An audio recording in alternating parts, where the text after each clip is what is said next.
안녕하십니까, 이진우입니다. 전기차에 들어가는 배터리를 만드는 회사 LG에너지 솔루션이라는 회사가 조만간 주식시장에 상장을 합니다. 상장하기 전에 기관 투자자들을 대상으로 수요 예측을 했는데 무려 1경 원이 넘는 증거금이 모여서 또 한 번 화제가 되고 있군요. 오늘 이 얘기 좀 들어보겠습니다. 최근에 재건축 조합들이 조합원들에게 두 채를 분양하는, 즉 1+1 분양 대신에 하나의 주택을 두 개의 세대로 구분을 해놓은 세대 구분형 공동주택을 제한하고 있습니다. 부동산 규제를 피하기 위한 방안인데 어떤 내용인지 이 내용도 좀 들어보겠습니다. 우리나라의 시중 통화량이 꽤 높은 증가율을 보이고 있는데 이 통화량이라는 건 어떻게 계산하고 어떤 개념인지, 그리고 미국의 물가 상승률이 40년 만에 또 최고치를 기록했다는 소식까지 함께 살펴보겠습니다. 1월 13일 목요일 손에 잡히는 경제, 광고 잠깐 듣고 시작하겠습니다. 네, 경제 뉴스를 정리하는 시간, 오늘도 김현우 행복자산관리연구소장, 그리고 손에 잡히는 경제의 박세훈 작가, 김치형 경제뉴스 큐레이터, 이렇게 세 분과 함께합니다. 어서 오십시오. 네, 안녕하세요. 자, 김치형 큐레이터가 준비해 오신 소식부터 보겠습니다. LG에너지 솔루션이라는 회사가 상장을 하는데 기관 투자자들의 수요 예측 참가 금액이 1경 원이 넘었다. 네. 1경 원이면 100조입니까? 1000조, 만조입니까? 1000조까지는 조르세죠. 네네. 거기까지 세볼 일이 별로 없어서. 써보시면 네. 공을 뒤에다가 16개를 붙여야 되거든요. 그러니까 보고 있으면 참 이게 현실적인 숫자인가 싶을 정도인데 9,999조 다음에 1경인 거죠. 네네, 그렇습니다. 예. 뭐 국내 증시 사상 처음 있는 일입니다. 저희도 뭐 들어보면 뭐 조 단위가 몰렸다 이런 얘기는 들어봤지만 경이라는 숫자는 사실 듣기 힘든 숫자니까요. 그 정도로 지금 어떻게 보면 인기가 있다라고 볼 수도 있겠고요. 업계 추산으로는 지금 1경 1,500조 원 정도에 달할 걸로 지금 보고 있는데 네. 그렇게 되면 경쟁률은 국내 기관 투자자들만 대상으로 해도 1,700대 1 정도가 될 거다 이런 지금 얘기가 나오고 있습니다. 기관 투자자 수요 예측이라는 게 개인들이 공모주 청약하는 거하고 똑같은 거죠. 네, 비슷합니다. 근데 이제 돈 많이 써는 기관한테는 많이 주고 그렇습니다. 적게 쓰는 기관한테는 적게 주니까 예, 있는 돈 없는 돈 다 끌어들여서 그렇죠. 다 이제 베팅을 하는 거죠.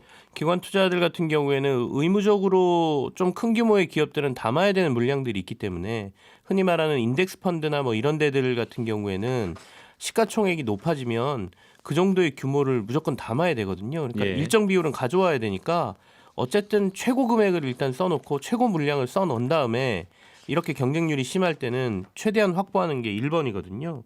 그렇다 보니까 이제 많은 기관들이 몰려들었다라고 볼 수가 있겠고, 이 수요측 금액에 들어온 금액이 뭐 1경이다 이렇게 얘기하면 이 돈이 전부 그 회사로 가거나 아니면 그 돈이 진짜로 은행에 일단 보관돼 있거나 이런 건 아니거든요. 그러니까 내가 이 돈은 어떻게 나오냐면 1,700대 1이라고 제가 경쟁률을 말씀드렸으니까 예. 이게 공모가를 한 30만 원 정도로 생각을 하고 있거든요. 한 주를 살려면 30만 원이 필요하다고 보고. 근데 30만 원에 1,700배를 써내야 겨우 30만 원짜리 네, 한 주 맞습니다. 받는 구조니까. 네, 그러니까 그런 것들을 다 곱해서 나온 숫자가 1경이 넘는다 이렇게 그리고 보시면 기관들은 되는데, 실제로 그 돈이 있던 없던 증거금 낼 것도 없고 그냥 숫자로만 써내면 되니까. 네, 일단은 뭐 크게 써내는 거죠. 어떻게든 내가 받아보겠다. 백지수표에다 그냥 숫자 써내는 거네요. 네, 그렇습니다. 어차피 그 돈 다 갖고 쉬어 할 일이 없으니까. 네.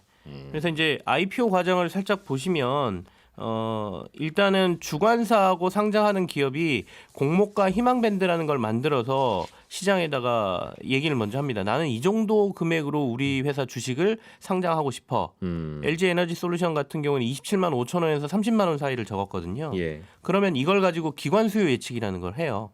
너는 얼마의 가격에 얼마를 투자를 할 생각이니? 라고 물어보면 뭐 좀 좋은 회사들 같은 경우에는 공모가 상단으로 많이들 몰릴 거고 이 회사는 별로 투자할 만하지 않는데 그럼 경쟁률도 떨어지고 공모가 밴드도 아래가 많이 나오겠죠. 그러면 네. 그걸 보고 예. 회사가 최종 공모가라는 걸 확정하게 됩니다. 이거 인기 좋네? 그럼 우리 공모가 상단으로 가자.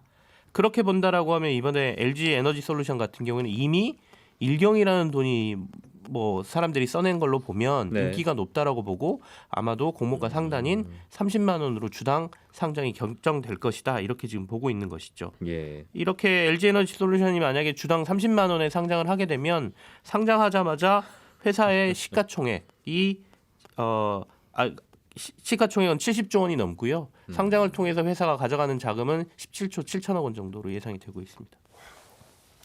야 이게 아니 뭐 17조 7천억 원이 뭐 너무 큰 돈이라서가 아니라 원래 이 회사가 LG화학의 하나의 사업부였잖아요. 맞습니다. LG화학은 이거 그 말고도 다양한 사업을 하는데 그 중에 사업 LG화학의 사업부로 있을 때는 LG화학 시가총액도 뭐 7조 8조가 잘 안 됐던 네네. 그런 상황이니까 그 중에 사업부 하나니까 얘가 제일 효자예요라고 하더라도 7조인 거예요. 그렇습니다. 그런데 100% 자회사로 떼어내고 상장을 하려고 보니까 70조 뭐 이런 얘기 나오니까 그렇죠. 네. 이게 17조면 전체 시가총액을 70조 정도 됩니다. 전체 시가총액. 네. 17조 정도로 본 거죠. 17조는 상장을 통해서 모금하는 자금이 모금하는 17조 돈인 원이고요. 거니까, 예, 전체 만약에 상장이 시가총액은 다 100조, 되면 100조 넘겠네요. 네. 원래 한 60조가 채 안 되던 모 회사 안에서 있던 사업부인데 네네. 떼어내자마자 이렇게 갑자기 기업 가치가 높아지니까 이게 무슨 계산법인가 하는 건데 아마도 기관들의 경쟁이 붙은 것 같죠?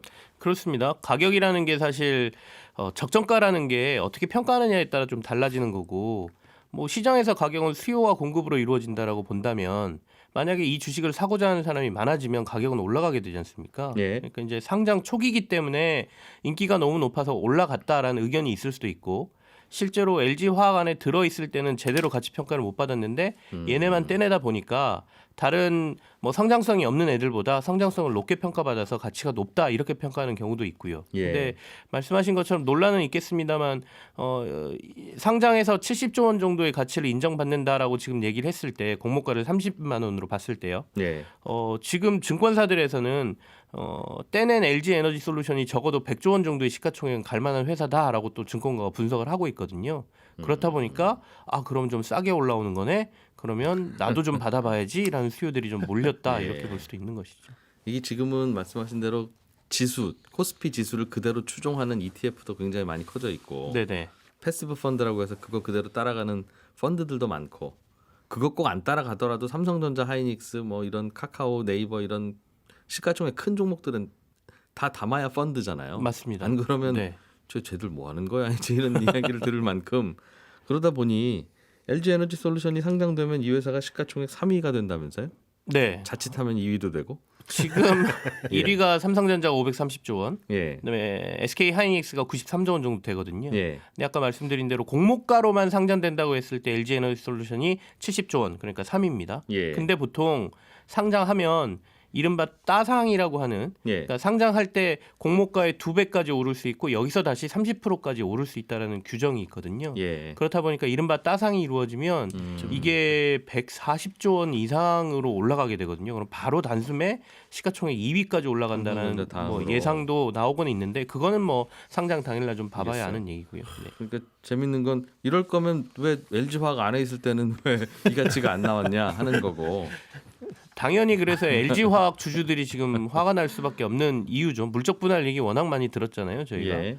안에 있을 때는 제대로 가치 평가도 못 받고 음. 떼내서 이렇게 평가받는데 본인들은 여기에 대한 득은 하나도 못 받고 글쎄요. 안에 있을 때가 제대로 평가 못 받은 건지 밖에 나왔을 때가 고평가인 건지는 잘 모르겠는데 둘 중에 하나일 테지만 이게 왜 그러냐면 기관들은 무조건 이게 한 주에 100만 원이든 1000만 원이든 사서 넣어야 되잖아요. 지금 네.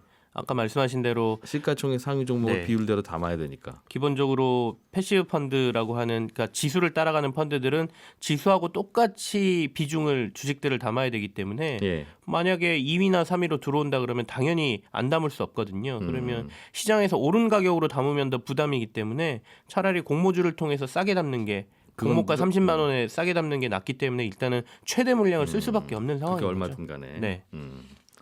그래서 과도 이게 김밥집에서 김값이 올라간 상황이라서 그래도 안 살 수 없잖아요. 네, 맞습니다. 안 사면 김밥 김밥을 아니니까. 팔려면 김은 사야 되니까요.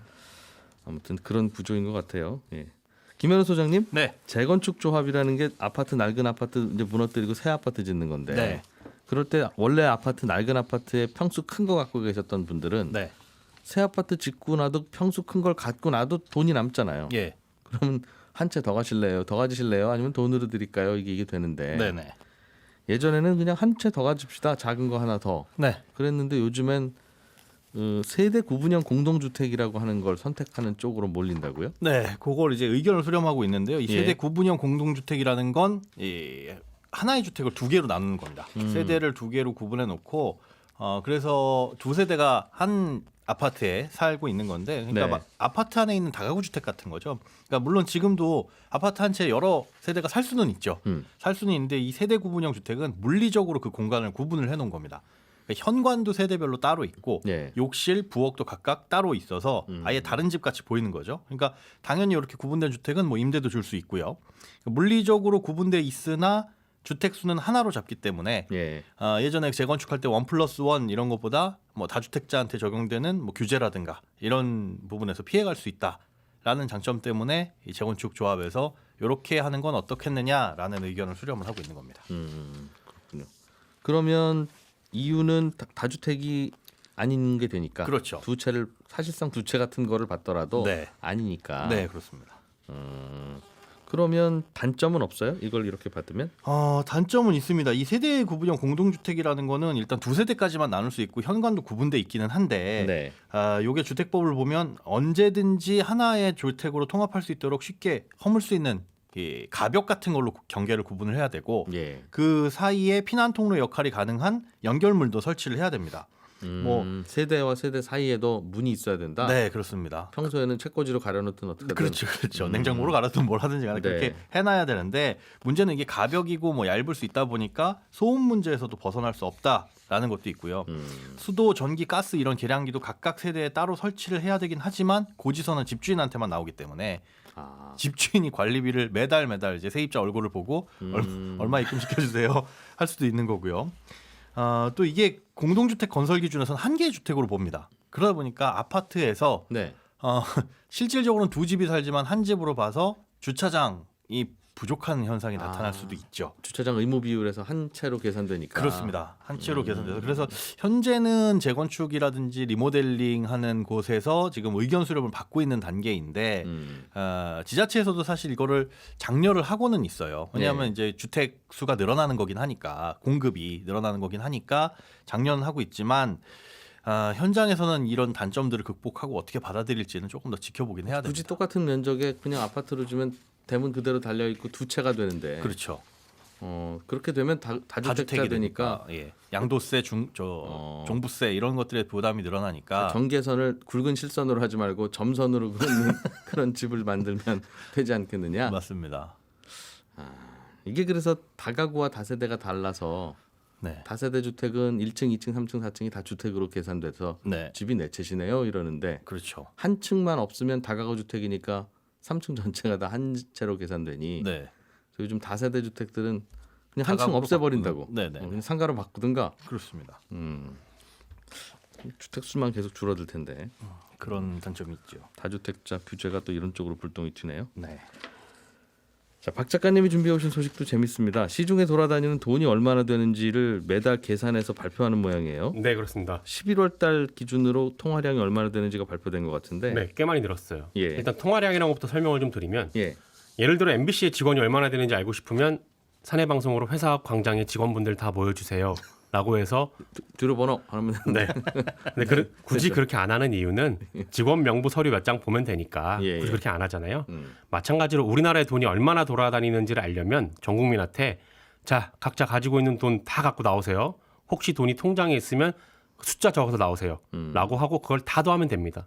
그렇겠죠. 예. 그런데 또 굳이 그렇게 안 해도 되는 이유는 시중에 돌아다니는 돈은 위조 지폐가 아닌 이상은 예. 조폐공사에서 발행한 현금으로 사람들이 가지고 있거나 아니면 금융회사에 넣어둔 돈일 거니까 한국은행이 그동안 시중에 내보낸 현금 그리고 금융회사들이 갖고 있는 돈 요거 다 더하면 시중에 돌아다니는 돈의 양을 계산할 수 있거든요. 요걸 이제 통화량이라고 하는데 그렇게 조사를 해봤더니 예. 작년 11월 기준으로 3,600조 원 조금 안 되는 겁니다. 그러니까 우리나라에 3,600조 원이 우리나라 경제를 돌리고 있다라고 보면 되는데 주식, 채권, 코인, 금괴를 갖고 있는 건 뺀 거죠. 그러니까. 그렇습니다. 예. 그렇게 그 전달인 10월 달보다 40조 원 가까이 늘었고요. 작년 11월하고 비교해 보면 1년 사이에 한 410조 원 정도 늘었습니다. 늘어난 양만 보면 2008년 12월 이후 약 13년 만에 최고치입니다. 3,600조 원이 있는데 1년 사이에 한 400조 늘었으니까 네. 대략 한 10%가 더 느는 그렇습니다. 거네요. 네. 어디서 그렇게 이건 왜 늘어나는 거죠? 그럼 돈의 양은 자꾸 왜? 그러니까 한국은행 설명으로는 예. 가계 같은 경우는 증가폭이 전달의 증가폭보다는 조금 줄긴 했어요. 왜냐하면 대출 금리도 좀 오르고 예. 정부에서 대출 규제도 하는 바람에 주택담보대출이나 전세자금 대출을 좀 덜 받아서 그렇다라는 거고 대신에 정부가 작년에 재난지원금 줬잖아요. 네. 그 재난지원금이 가계 통화량 증가 이유로 보인다라고 설명을 하고 있고 기업 같은 경우는 정부가 지금 저금리로 대출을 계속 해주고 있거든요. 그래서 대출이 계속 늘고 있고 예. 유상증자를 해서 직접 자금 마련을 많이 하는 바람에 통화량이 또 늘었다. 이런 해석을 하고 있고 한 가지 특이한 점은 예전에 비해서 11월 달에 예금이랑 적금에 들어간 돈이 꽤 늘었다라는 겁니다. 금융채 투자도 좀 늘었고요. 요거는 예적금 이자가 좀 올라간 영향이 있었던 게 아니냐라는 게 한은의 해석입니다. 주로 대출이 많이 나오면 통화량이 늘어나는 모양입니다. 그렇습니다. 은행에 있던 돈이 이제 시중에 나오는 거니까요. 이거는 근데 매달 왜 체크하죠? 마치 매일매일 몸무게 재는 듯한 그런 느낌. 그렇습니다. 이게 그러니까? 돈이라는 게 예. 우리가 볼 때는 다 같은 돈인데 시중에 풀린 통화의 양을 조절하는 게 일인 한국은행 입장에서 보면요. 돈이라고 해서 다 같은 돈이 아니거든요. 그 돈이 국민들 호주머니에 있느냐 아니면 5년짜리 정기예금에 들어있느냐 따라서 효과가 좀 다릅니다. 예. 왜냐하면 지갑에 있는 돈은 언제든 쓸 수 있는 돈이니까 아주 빠르게 돈이 왔다 갔다 하는 거고 5년짜리 정기예금이나 10년 만기 보험에 들어가 있는 돈은 웬만해서는 안 빠져나오는 거잖아요. 예. 이 중에 한국은행이 가장 관심 있게 관찰하는 건 조금 전에 말씀드린 호주머니에 있는 돈들, 수시 입출금식 예금, 뭐 만기가 2년 미만인 예금 적금, 여차하면 깰 수 있는 돈들 있죠. 그걸 전문 용어로는 어렵게 뭐 광의통화, 뭐 M2 이렇게 부르는데 그 돈이 아까 제가 말씀드린 3,600조 원이거든요. 예. 한국은행은 그 숫자 매달 관찰하다가 이런 돈들이 늘면, 그러니까 쉽게 왔다 갔다 할 수 있는 돈들이 늘면 뭐 사람들이 좀 언제든지 투자에 나서려고 주식을 사거나 뭐 부동산을 사거나 그런 돈들을 준비하고 있구나. 이렇게 되면 자칫하면 물가가 좀 오를 수 있겠구나라고 판단을 해서 금리를 올리거나 하는 방향으로 대응을 하는 겁니다. 예. 미리 준비들을 하는 거죠. 물론 통화량 하나만 가지고 금리 인상 여부를 결정하는 건 아니지만 마침 또 내일 한국은행이 이번 달 기준금리 정하는 회의를 하는데 이런 통화량이 증가했다라는 건 금리를 올릴 수 있는 명분이 될 수도 있는 그런 뉴스입니다. 요즘 나오는 지표 중에서는 미국이 물가가 얼마나 오르냐 네. 여기에 따라서 금리를 또 어떻게 올릴 거냐가 네. 결정될 것 같기 때문에 네. 관심인데 네. 미국 물가 통계가 이제 12월 통계가 어떻게 나왔는지가 밝혀졌어요. 네, 간밤에 나왔는데요. 예. 1년 전 12월보다 7% 올랐습니다. 미국 물가 상승률이 7%대가 나온 건 1982년 이후에 40년 만이거든요. 예. 기름값이 1년 사이에 거의 50% 가까이 오른 게 제일 컸고요. 중고차 가격이 한 37%, 신차 가격도 한 12% 정도 오른 걸로 영향을 줬습니다. 예. 차 가격이 이렇게 오르는 건 반도체 공급이 잘 안 되다 보니까 신차가 잘 안 나오고 신차가 잘 안 나오니까 중고차 가격이 오르고 있는 건데 미국은 차가 없으면 그 생활이 거의 안 되는 나라라서 차 가격이 아마도 당분간 미국 물가지수는 전년도보다 높게 나올 거고 네. 작년 4월부터 물가가 꽤 비쌌기 때문에 1년 전 물가랑 비교하는 물가지수는 아마 앞으로는 상승률이 좀 낮을 걸로 보입니다. 2월달, 3월달 정도까지가 피크일 거다 이 말이죠. 숫자로 그렇습니다. 나타나는 건. 네. 미국의 물가를 우리가 중요하게 보는 건 결국 말씀하신 것처럼 금리 때문인데 예. 한 가지 좀 특이한 건 미국 중앙은행 같은 경우에 물가가 한창 오르고 있을 때는 물가 상승은 공급망에 잠깐 문제 생겨서 일어나는 일시적인 현상이다. 금리 올리는 건 천천히 생각하겠다라고 했는데 최근에는 물가 상승이 심상치 않네. 금리 올리고 돈 푸는 수도꼭지 잠그겠다라고 얘기를 하고 있거든요. 근데 최근에 물가가 오르는 게 공급망 문제 때문이라면 이걸 금리를 올려서 어떻게 해결하겠다는 건지 요거는 잘 모르겠습니다. 김현우 소장님, 네. 뭐 하나만 더. 지금 그 노후 보일러 친환경 보일러로 교체하는 사업이 지자체별로 진행 중에 있습니다. 저도 엊그저께 보일러 교체했는데 네. 친환경 보일러로 하셔야 됩니다라고 해서 한 30만 원 더 줬어요. 예. 예전 혹시 10년 이상 된 친환경 보일러가 아닌 네, 옛날 것들- 보일러 쓰고 있다가. 네네 예. 콘덴싱 보일러라고 해가지고 친환경 보일러인데 요거를 이제 교체하게 되면 일정의 지원금을 줍니다. 그러니까 이 저소득층 같은 경우에는 60만 원까지 지원을 해주고 예. 일반 가구 같은 경우에는 10만 원까지 지원을 해주는데 네. 요게 이제 매년 요맘때쯤 시작을 해가지고 예산 소진 시에 끝나버려요.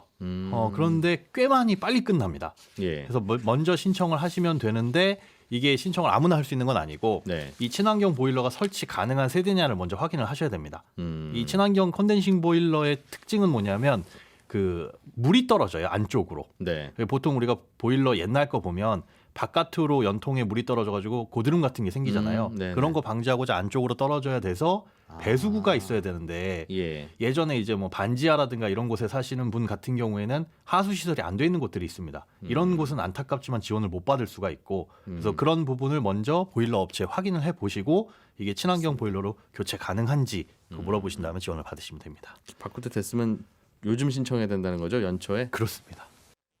예, 오늘 충청남도 전라 지역에는 대설 예비특보가 발표됐습니다. 많은 눈이 예상되니까 도로 결빙 우려됩니다. 출퇴근 시에 대중교통 이용하시기 바랍니다. 손에 잡힌 경제는 11시 5분에 다시 찾아옵니다. 이진우였습니다. 고맙습니다.